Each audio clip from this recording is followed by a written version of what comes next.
Oke, Assalamualaikum warahmatullahi taala wabarakatuh.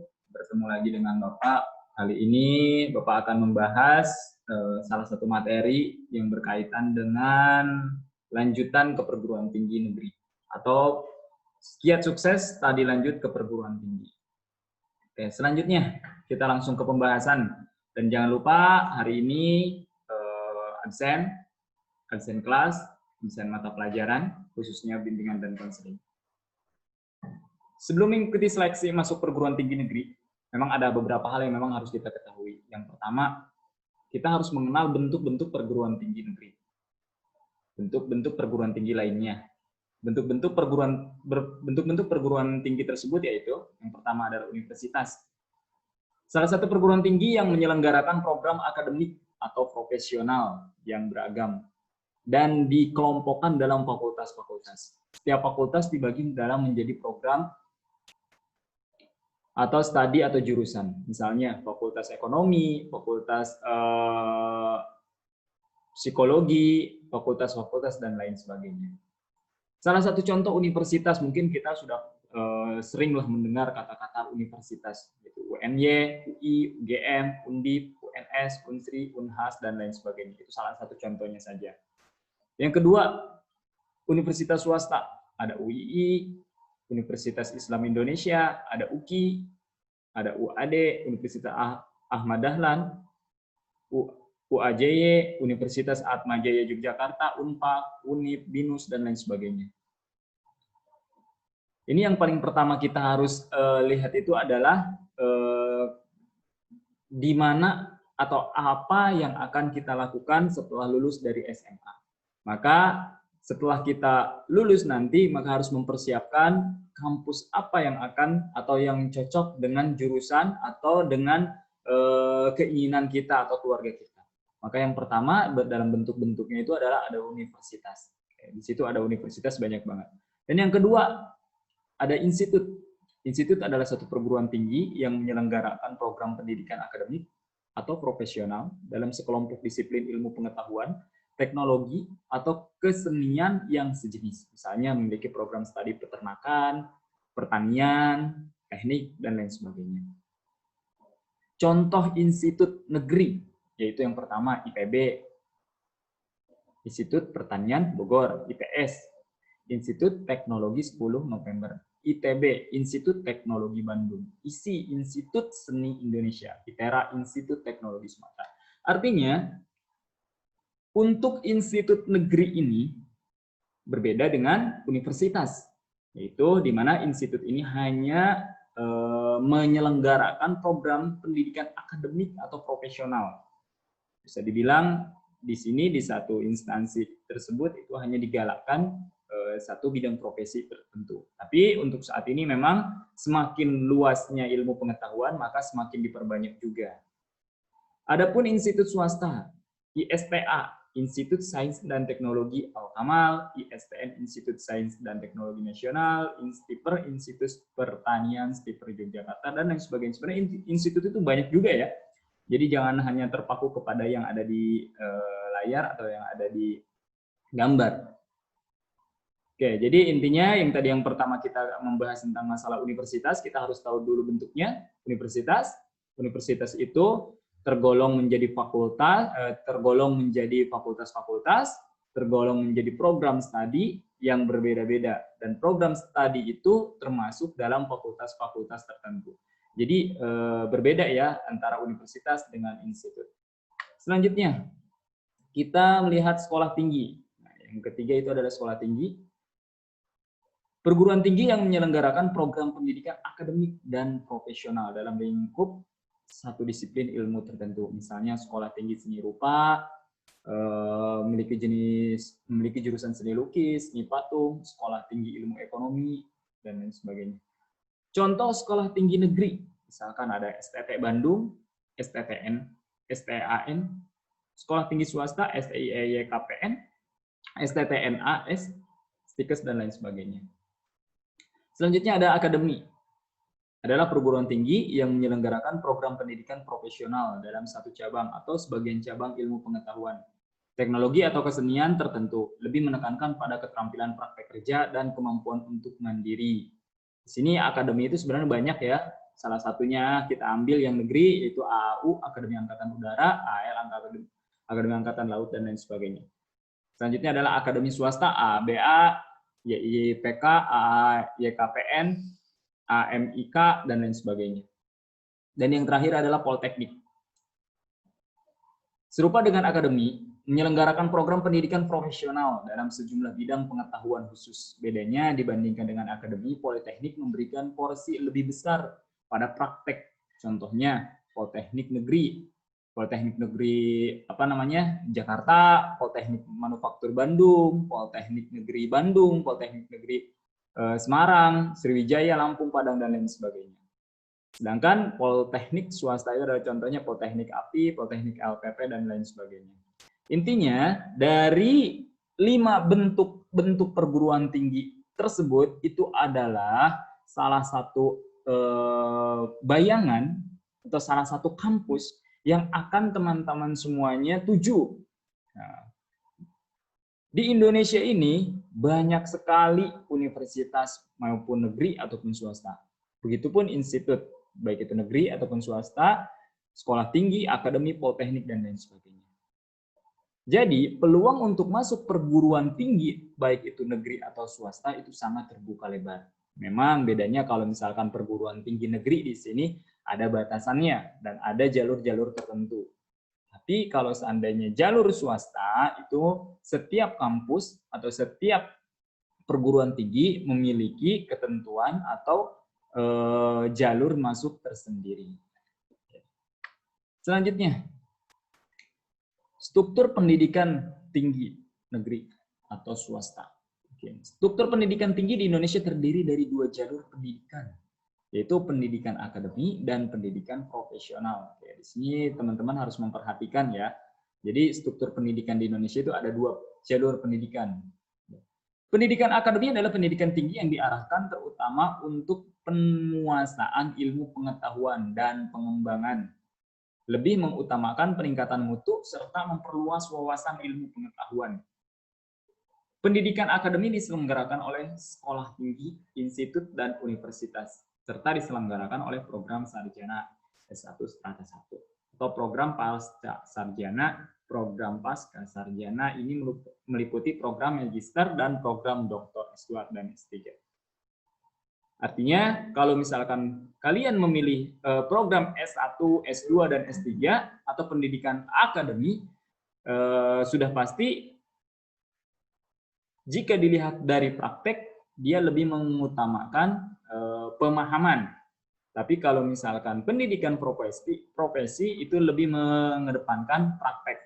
Ya, maka kita harus lihat pendidikan profesi adalah pendidikan yang diarahkan terutama pada kesiapan keahlian tertentu serta menggunakan peningkatan kemampuan keterampilan atau menekankan pada aplikasi ilmu dan teknologi. Bedanya kalau misalkan pendidikan akademi yaitu pendidikan kayak S1, S2, dan S3, sedangkan pendidikan profesional adalah D1, D2, D3, dan 4. Sudah paham di sini ya perbedaan struktur pendidikan tinggi antara akademi dan profesional. Selanjutnya, di sini ada beberapa ilmu-ilmu atau jurusan atau program studi yang berkaitan dengan baik itu ilmu sains, teknik, pertanian, peternakan, kehutanan, dan lain sebagainya. Contohnya ilmu sains, di sini ada matematika, fisika, kimia, statistik, biologi, ilmu komputer, geofisika, astronomi, geografi, farmasi. Sebenarnya geografi itu masuknya ke sosial ya, tapi di sini ada juga geofisika, juga masuk ke dalam ilmu sains. Ilmu-ilmu teknik, bisa juga teknik sipil, arsitektur, planologi, geodesi, fisika, teknik kimia, teknik meteorologi, material, teknik nuklir, teknik geofisika, teknik geologi, dan seterusnya. Mungkin teman-teman tinggal bisa dibaca di layar untuk berkaitan dengan ilmu teknik. Begitupun dengan ilmu pertanian dan peternakan serta kehutanan. Ini berbeda ya jurusannya. Selanjutnya ini yang berkaitan dengan ilmu-ilmu soshum untuk anak IPS. Selanjutnya adalah ekonomi atau ilmu-ilmu ekonomi. Yang pertama adalah ekonomi dan studi pembangunan, kedua ekonomi manajemen, ketiga ekonomi akuntansi, keempat adalah ekonomi Islam.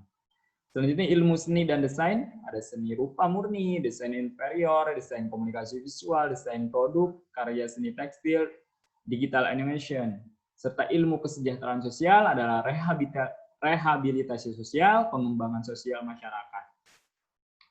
Oke, selanjutnya ada teknik manufaktur, ilmu pelayaran, ilmu teknik penerbitan dan grafika. Di sini semua sudah jelas sekali ya untuk teman-teman. Jika teman-teman ingin mengambil yang berkaitan dengan teknik, ilmu pelayaran, ilmu teknik penerbitan dan grafika. Ada juga ilmu pariwisata dan perhotelan yang berencana untuk melanjutkan ke pariwisata.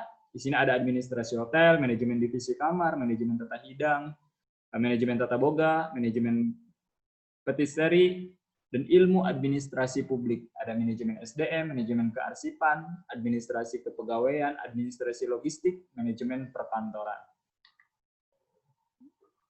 Oke, sebenarnya untuk jurusan-jurusan tersebut banyak sekali ya, sebenarnya bukan hanya itu aja, itu hanya sebagian besar saja untuk berkaitan dengan masalah jurusan. Selanjutnya adalah cara memilih program studi dan perguruan tinggi. Nah ini yang banyak dilakukan atau dialami oleh teman-teman semuanya, khususnya peserta didik, di mana mereka kebingungan untuk menentukan jurusan apa, program studi apa yang baik, yang menurut dia bisa dimasuki, karena jurusan atau program studi itu akan melekat, akan sampai karirnya nanti setelah lulus, maka harus benar-benar dimatangkan, harus diyakinkan. Jadi bukan hanya keinginan pribadi, tapi didiskusikan bersama keluarga atau orang tua. Di sini ada cara memilih program studi dan perguruan tinggi. Yang pertama, ada dasarnya. Yang pertama, akademik. Teman-teman harus mengerti tentang program studi atau jurusan. Jadi jangan langsung ambil jurusan, tapi kita harus paham dulu tentang program studi atau jurusan yang akan teman-teman ambil. Jurusan atau program studi itu sangat banyak. Dan jangan hanya terpaku kepada yang umum. Misalkan, karena kamu atau karena teman-teman semua hanya taunya hukum, teman-teman yang penting saya ngambil hukum. Atau karena teman-teman yang tahu hanya psikologi, atau hanya yang tahu misalkan mata pelajaran, tidak mengetahui yang lainnya, maka yang teman-teman ambil itu hanya bidang tertentu. Alangkah baiknya teman-teman mengerti atau mengetahui dulu tentang program studi atau jurusan yang akan diambil. Selanjutnya adalah kemampuan akademik. Nah, ini berkaitan dengan kemampuan akademik. Jadi teman-teman juga jangan setelah menentukan program studi atau jurusan dikaitkan dengan akademik teman-teman semuanya. Jadi kalau misalkan ngerasa bahwa saya kurang di bidang matematika dan tidak mampu di bidang matematika, walaupun itu dipaksakan oleh orang tua, maka alangkah baiknya nanti dipertimbangkan kembali. Selanjutnya adalah non-akademik. Yang pertama adalah menyesuaikan cita-cita, minat, dan bakat. Itu harus sesuai antara cita-cita, minat, dan bakat. Jadi kalau misalkan cita-cita teman-teman, minat atau keinginan teman-teman, serta bakat teman-teman itu harus dibulatkan terlebih dahulu. Adapun faktor pendukung, misalkan informasi yang sempurna, entah itu dari guru, entah itu dari orang tua, dari teman, dari saudara, dan lain sebagainya. Jika teman-teman juga ingin melihat lokasi dan biaya, itu juga bagus. Jadi artinya lokasi dan biaya di sini maksudnya agar salah satu pertimbangan untuk kampus atau jurusan yang akan teman-teman ambil. Selanjutnya itu adalah daya tampung jurusan, peluang diterima, serta masa depan karir dan pekerjaan. Selanjutnya, cara menetapkan pilihan perguruan tinggi. Yang pertama adalah reputasi. Maksudnya reputasi itu adalah baik buruknya reputasi perguruan tinggi. Di kalangan akademis biasanya sangat tergantung dari kualitas lulusan. Metode pengajaran, dosen pembimbing, sarana belajar mengajar, dan fasilitas yang dimiliki oleh lembaga tersebut. Yang kedua adalah metode dan persentase pembelajaran. Misalkan penekanan pada porsi pembelajaran, presentasi teori, dan praktek atau magang industri. Perlu diketahui terlebih dahulu. Selanjutnya adalah status akreditasi. Nah, di sini ada akreditasi. akreditasi ini berbeda dengan akreditasi sekolah SMP, SD, atau SMA. Di mana jika di kampus akreditasi itu ada dua. Status akreditasi menggunakan peringkat akreditasi A, B, C, D. Akreditasi ini ada akreditasi kampus, ada akreditasi jurusan. Maka kalau misalkan nanti teman-teman dilihat akreditasi kampusnya A, belum tentu akreditasi jurusan teman-teman itu A. Karena setiap jurusan memiliki akreditasi yang berbeda-beda. Selanjutnya, fasilitas pendidikan. Oke, fasilitas pendidikan pun juga sama, harus menjadi salah satu pertimbangan dalam menentukan perguruan tinggi negeri. Karena fasilitas pendidikan pun salah satu menunjang kesuksesan teman-teman untuk nantinya. Fasilitas pendidikan seperti laboratorium, bengkel, studio, perpustakaan, komputer, dan lain sebagainya. Intinya, fasilitas yang bisa mendukung tentang pembelajaran saat nanti belajar di perguruan tinggi negeri atau di perguruan tinggi lainnya. Selanjutnya, prospek lulusan. Nah, prospek lulusan juga minimal harus teman-teman pertimbangkan. Jadi teman-teman bisa melihat lulusan dari ini larinya pada kemana, atau misalkan dari sini kemana, rata-rata pada kemana, dan sebagainya. Artinya lulusan juga salah satu pertimbangan, salah satu yang harus teman-teman pertimbangkan dalam mengambil atau memilih perguruan tinggi. Selanjutnya adalah yang paling penting, itu adalah biaya. Di mana biaya ini adalah satu hal yang sangat-sangat penting. Kenapa? Karena tidak semua orang memiliki biaya, tidak semua orang memiliki uang, tidak semua orang memiliki dana untuk melanjutkan ke perguruan tinggi. Maka alangkah baiknya dipertimbangkan, dilihat kembali kira-kira pengeluaran biayanya berapa dan apa saja yang harus dilakukan jika biayanya terlalu tinggi. Dan teman-teman jika di negeri itu biasanya disesuaikan dengan golongan-golongan tertentu yang sudah ditetapkan oleh pihak kampus. Jadi artinya berbeda ya biaya-biaya antara universitas A, B, C, D, dan seterusnya, walaupun jurusannya sama.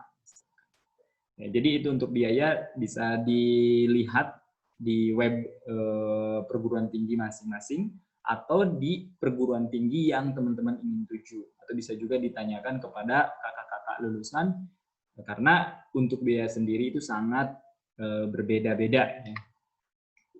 Selanjutnya adalah kiat sukses masuk perguruan tinggi. Ini secara umum saja, ada 5 faktor yang harus dikuasai untuk masuk perguruan tinggi. Yang pertama adalah faktor teknis. Sebelum tes masuk perguruan tinggi, Anda harus mempersiapkan peralatan yang mendukung. Nah, di sini udah pasti ya, jika untuk saat ini, itu berarti gadget atau handphone, atau komputer, itu untuk pelatihan, untuk tes, TO, dan lain sebagainya. Jadi faktor teknis ini sangat-sangat penting sekali. Yang kedua adalah faktor psikologis. Kebiasaan positif dalam mengikuti ujian-ujian. Misalkan teman-teman dari sekarang sudah sering melakukan tes-tes yang diadakan baik itu di internet atau di media sosial lainnya. Selanjutnya adalah faktor penguasaan materi tes. Nah, di sini juga kita harus paham dulu apa yang akan keluar nanti saat tes, maka harus dipersiapkan. Untuk penguasaan materi, Anda perlu menguasai kisi-kisi soal, berisi tentang pokok pembahasan, presentasi jumlah soal berdasarkan kisi-kisi. Jadi di sini untuk nomor 3 ini sebenarnya faktor penguasaan materi tes, teman-teman bisa belajar atau bisa bimbel atau bisa diskusi bersama orang-orang yang memang ahli di bidang penguasaan materi tes. Selanjutnya, faktor strategi pengerjaan soal. Jadi di sini ada beberapa strategi memang yang setiap orang memiliki strateginya masing-masing. Ada yang selalu menempatkan pada waktunya, ada yang melihat apa dan lain sebagainya. Intinya, setiap orang memiliki strategi pengerjaan soal. Maka teman-teman semuanya harus memiliki strategi pengerjaan soal. Dalam setiap kesempatan mengikuti tes, dibiasakan mengerjakan soal dimulai dari soal yang paling mudah. Itu inti secara umum. Selanjutnya adalah faktor strategi memilih jurusan atau program studi. Jadi konsultasi dalam memilih jurusan sangat penting dalam mengarahkan kemampuan akademik Anda. Memilih jurusan yang tidak sesuai dengan kemampuan akademik hanya akan mengakibatkan tidak diterima di perguruan tinggi. Jadi artinya kalau teman-teman semuanya hanya sebatas mengambil jurusan, mengambil program studi tanpa melihat peluang, tanpa melihat kemampuan teman-teman, tanpa melihat faktor-faktor lainnya, maka itu hanya akan sia-sia.